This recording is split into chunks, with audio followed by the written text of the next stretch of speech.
ஒவ்வொரு ஞாயிற்றுக்கிழமையும் இந்த வாரம் சண்டே ஸ்பெஷல் எங்கள் வீட்டில் மட்டன் பிரியாணி சொல்லி சொல்லி போர் அடிச்சிருச்சு. அதனால் இன்றைக்கி சண்டே ஸ்பெஷல் கிச்சனுக்கு லீவ் விட்டுட்டு காலையில் கிளம்பியாச்சு.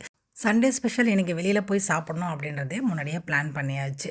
கிளைமேட்டும் செம சூப்பராக சில்லுன்னு இருந்துச்சா, சரி எங்கே போய் சாப்பிட்லான்னு யோசிக்கும் போது தான் ஆக்சுவலாக இந்த சிதம்பரத்தில் ஒரு 3 ஸ்பெஷல் இருக்குது. அதில் ஒரு ஸ்பெஷல் தான் இந்த மூர்த்தி கஃபே. மிச்சம் 2 ஸ்பெஷல் என்ன அப்படின்றது வீடியோவில் லாஸ்ட்டாக சொல்கிறேன். இங்கே போய் சாப்பிட்ணும் அப்படிங்கிறது பசங்களோட நீண்ட நாள் ஆசை. ஏன்னா என் வீட்டுக்காரர் இங்கே தான் அண்ணாமலை யூனிவர்சிட்டியில் படித்தாங்க. அடிக்கடி சொல்லுவாங்க மூர்த்தி கஃபே பரோட்டா மாதிரி வராது, அவ்வளோ சூப்பராக இருக்கும், அங்கே கடாய் சிக்கன் வேறு லெவலில் இருக்கும்னு. சரின்னு இதுக்குன்னே பிளான் பண்ணி காலையில் இங்கேருந்து 11 மணிக்கு கிளம்பிட்டு அங்கே 12:30க்கெலாம் போயிட்டோம். ஆக்சுவலாக இங்கே கொஞ்சம் முன்னாடியே போனால் தான் இடம் கிடைக்கும், இல்லைனா செம்ம கூட்டம் ரஷ்ஷுன்னு இருக்கும்னு சொன்னாங்க. அதே மாதிரி நாங்கள் போன மாதிரி ஃபஸ்ட்டு பிரான்ச்சில் எங்களுக்கு இடம் கிடைக்கல. இன்னொரு மூர்த்தி கஃபேயில் போயிட்டு தான் வந்து போனோம். எங்களுக்கும் என்னவோ தெரில, ஒரு டேபிள் மட்டும் காலியாக இருந்தது. அங்கே போய் உட்காந்துட்டோம். போன உடனே இந்த நூல் பரோட்டான்னு சொல்லி எல்லோரும் ஆர்டர் பண்ணாங்க. நான் ஃபஸ்ட் டைமாக இந்த நூல் பரோட்டா சாப்பிட்றேன். அது ப்ளைன் கிரேவியோட அவ்வளோ சூப்பராக செம்ம டேஸ்ட்டாக இருந்தது. அது மட்டும் இல்லை, வழக்கமாக நம்ம இந்த பிரியாணி சாப்பிட்டு பழகிட்டோமா, சரி மட்டன் பிரியாணி சாப்பிட்றேன் அப்படின்னு சொல்லி ஆர்டர் பண்ணிட்டேன். ஆர்டர் பண்ணதுக்கு முன்னாடியே வீட்டுக்காரர் சொன்னார், இங்கே பிரியாணிலாம் நல்லா இருக்காது, பரோட்டா மட்டும்தான் அப்படின்னு. அதையும் மீறி ஆர்டர் பண்ணேன். உண்மையிலே சொன்ன மாதிரி கொஞ்சம் கேவலமாக தான் இருந்தது. நீங்கள் போய் சாப்பிட்றீங்க அப்படின்னா பிரியாணிலாம் வந்து ட்ரை பண்ணாதீங்க.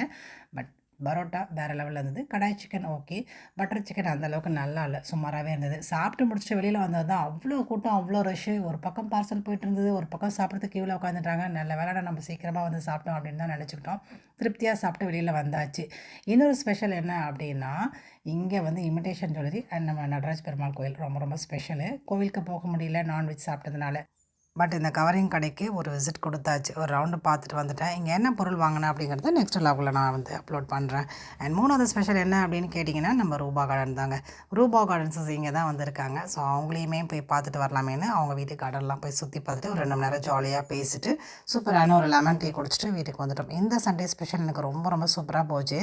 அண்ட் ரூபா கார்டனுடைய லிங்க் உங்களுக்கு டிஸ்கிரிப்ஷனில் கொடுக்குறேன், வேணும்னா செக் பண்ணி பாருங்கள். அண்ட் நம்ம சேனல் பிடிச்சதுன்னா மறக்காமல் நம்ம சேனல் சப்ஸ்கிரைப் பண்ணி லைக் பண்ணிவிடுங்க. நாளைக்கு இன்னொரு சூப்பரான மினி விளாக்ல பார்க்கலாம். தேங்க்யூ.